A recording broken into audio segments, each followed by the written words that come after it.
So this is chapter 7, content mastery. I just have the questions pulled up right here. So it says discuss the major characteristics of the business market or B2B and compare them to the consumer market. So the consumer market, they're very different because the way you go about marketing to a consumer is their needs and their wants, which is also does play a part into business to business. But you're going to market them completely different because with consumer markets, there's psychological, situational, and social aspects, like why are they buying it, who's influencing them to buy it, things like that. Whereas to business, somebody said it in class, but it's like how much they need and when they need it by, like volume and quantity of product.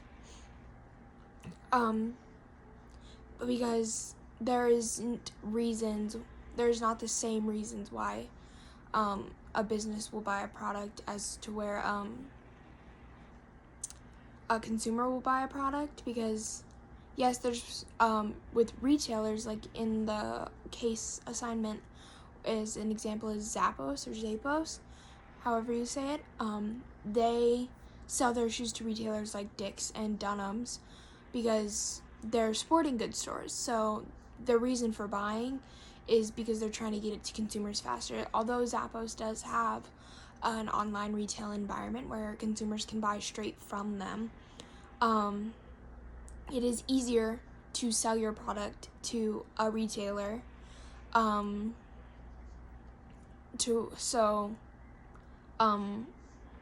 it gets to consumers faster. And for another example, the Buckle has Buckle brand jeans, and then they have jeans like Flying Monkey and Hidden and Can. Those are all their own separate businesses, but it's more convenient to the consumer to walk into a Buckle store and find their favorite pair of jeans from a separate brand instead of having to go online and search for those jeans. And it's also easier to try on clothes. So I feel like that is why companies like Can and Flying Monkey, although they do have their own retailers and online websites, it's a convenience to go into a store and buy them and be able to try them on. The characteristics that are listed are the product. So what are you selling? What makes it different than everybody else's? Why is it so important that our business is going to buy it from you? Size and number of buyers. So how many stores are you going to be distributing to? Is it going to be 5 stores in certain locations like the East Coast or the West Coast? Or are you going to sell your stuff to all Dick's Sporting Goods across the country? I don't know if Dick's Sporting Goods is like an international thing, but like if it is an international thing, like are you going to ship overseas if you're US made company?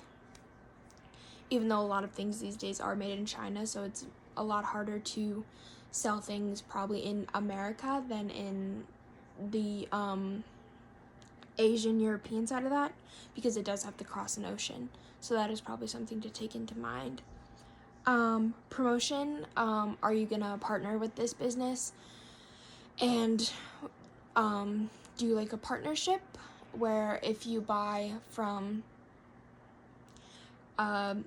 online, you have to buy them full price, but if you buy through a Dick's Sporting Goods, you get them at a separate price or a discounted price as like a deal. Or like for example, Lucy's Burritos and the Emporium Express and Co-op are currently doing a partnership, and now Lucy's Burritos was a very small hole in the wall burrito place, and I think so. I've never actually tried Lucy's Burritos, so if that's wrong, I'm sorry. But lost my train of thought. But they went out on 1013 101.3, they have an advertisement where it's like, oh, we're partnering, like they're announcing it, like everybody listens to the radio. So like, how are you going to get the word out there that you are partnering with this business? Or another one is Scrub Daddy. They were a Shark Tank product, and for a very long time they were only online only, and now they're sold in Menards and Walmart and Target, and they're now on their website, it's fine, like in their website it says like find near you, where you can type in your zip code or your town, and you can find a Scrub Daddy retailer close to you. So I feel like that is also a way to promote that they are in stores. Distribution, I feel like this is pretty similar to consumer or business to consumer instead of business to business, because you still have to think about, are you going to ship it? Are you going to take it on a boat? Is it going to trucks? Because all products start in a factory and then end up going to either a consumer or a retailer. So I think that is one thing that does remain pretty much the same, because distribution is distribution. You have to think about it both ways, whether it's consumer or whether it's business to business.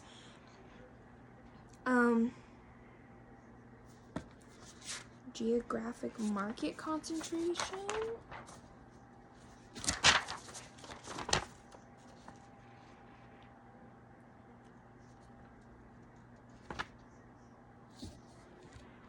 Oh, this is the one where it's like, are you going to sell in 5 stores or internationally? I got that mixed up. So either you're going to sell, In-N-Out is only in certain states on the West Coast, like California and other states that are on the West Coast. I don't know any other ones besides California. And then personally, a place like Scooters is very Midwest, even though that is more of a franchise rather than a business to business. It's a franchise on its own. So that's not a good example, but it's a good example of market concentration or geographic market concentration. So are you gonna sell to businesses worldwide? Are you gonna sell to businesses nationwide? Are you only in the US and Canada? Are you only in European countries? Are you only in Asian countries? Like, that is something you have to think about when you are selling to businesses. Buyer-seller relationships. In the article I wrote, that Zappos, they wanted, even though they had nothing, they wanted to create good bonds for with their businesses, because when you come from nothing, the only way you can get something is to really have good relationships and have good connections. Even in day-to-day life, that is also a very like me personally, like I get tattoos for cheap because my dad knows the tattoo artist and has spent a lot of money towards the tattoo artist. The tattoo artist gives me discounts. So even in normal day-to-day life, that buyer-seller relationship, and I feel like it's a lot harder to make good relationships when it's business to business, because you aren't seeing everybody in the company. You are seeing the marketing people, the ones that are in charge of buying products and deciding what products they're going to keep and which ones they're going to sell. Like, companies like Maurice's are very heavy on consumer buyer relationships. They want to make, like when I worked there, they wanted to make good connections with every live that walked in the door. So I feel like it's easier to do the buyer-seller relationship with the consumers rather than the business to business. And with the purchase and decision-making process, there is, if I can read this, it's a lot more technical, because you're not just an individual who this purchase is only gonna affect me, like consumers, this is only gonna affect me. With businesses, this affects everyone, management, CEOs, lower level employees. It affects everyone. So when you decide to purchase a product and start selling a product like a retailer, you have to think about everybody involved instead of just yourself. So that is a big difference, because the consumer decision-making process is very... Hold on, let me go back to where that is. So I kind of forgot.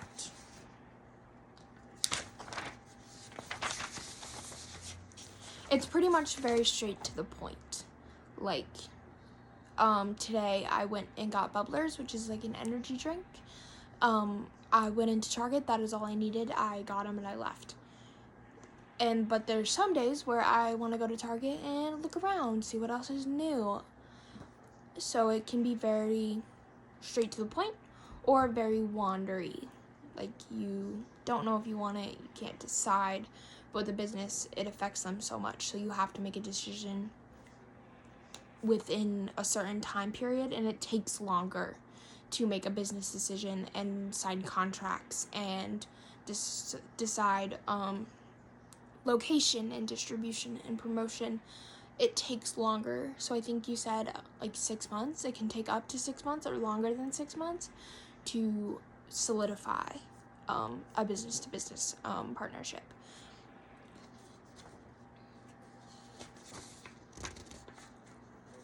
Okay, the 4 general categories. So it's commercial, reseller. I'm going to see if I can do this off the top of my head. Commercial, reseller, government, and starts with an I. International? Institutional. I was close. I was trying to do it off the top of my head.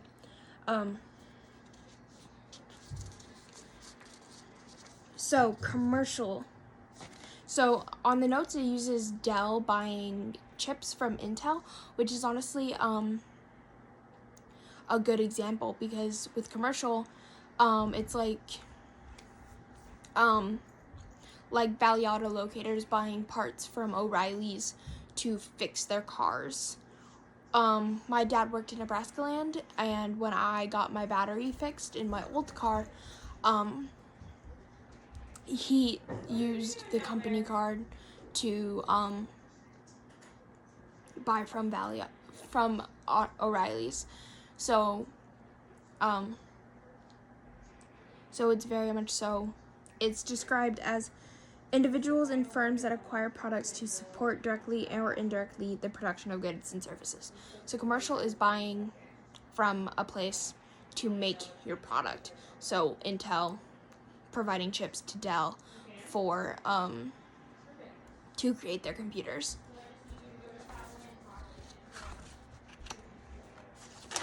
Next one. Resellers. So these are stores like The Buckle and Dick's and Dunham's, where they and like outlet stores. I don't even remember what we defined it, like a cheap, like a discounted price. Like outlet stores. So they're quick. They're easy to grab and go, and they're they're convenient.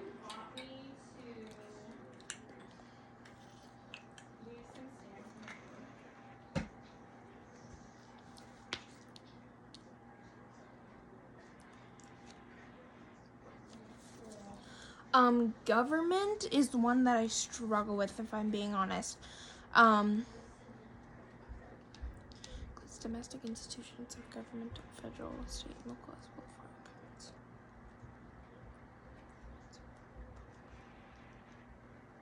Oh, infrastructure, national defense. Oh, so like, would that be the National Guard?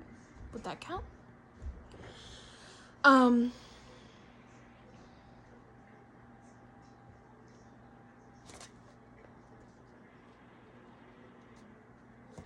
Institutional, I'll come back to government, but institutional is what we watched, that,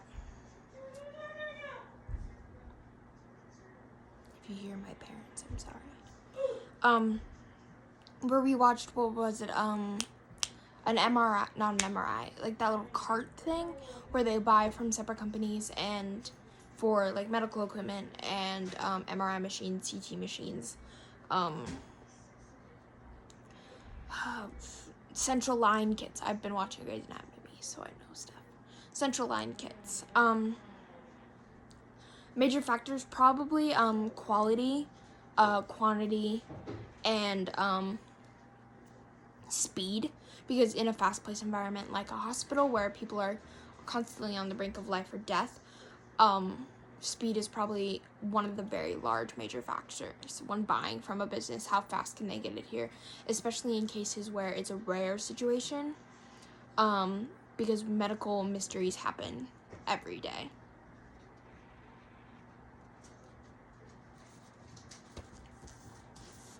Explain the organizational buying process. Organizational buying process.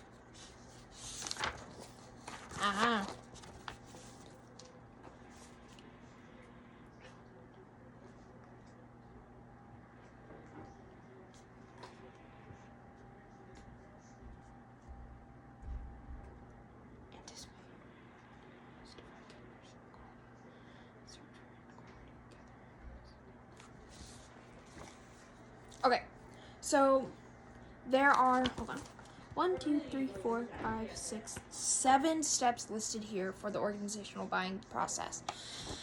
And the way I can think of it is when going back to Buckle, because I always think of clothes.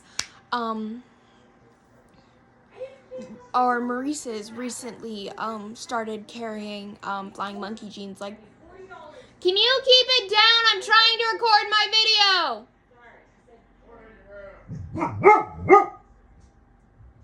Sorry.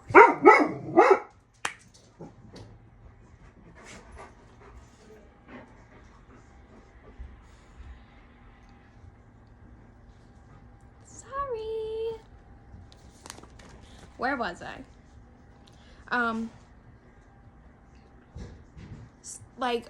Maurice's recently started carrying Flying Monkey jeans like the Buckle. They carried them online for a very long time, but now they're starting to distribute them in stores.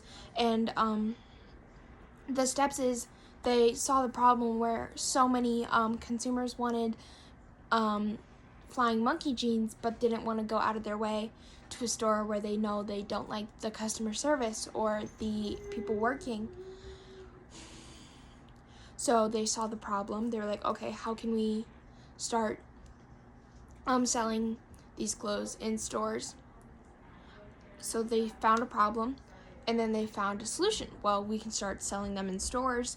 So they came up with a plan on how you get large quantities of these jeans and styles to the stores, and they came up with floor sets, which is like how the clothes are set up. Because if you didn't know, in retailers, there's a strategic spot and plan for every item in the store. It's there for a reason. It follows a plan. So they came up with that plan, which does take a long period of time. And then they started packaging and boxing up the jeans, and Flying Monkey does carry shirts. And then they shipped them out to the stores, and then the stores got them. Finally, they uploaded the floor set. And then stores started looking at the floor set, setting out the product, and going from there. So that is how I can think of the organizational business buying process.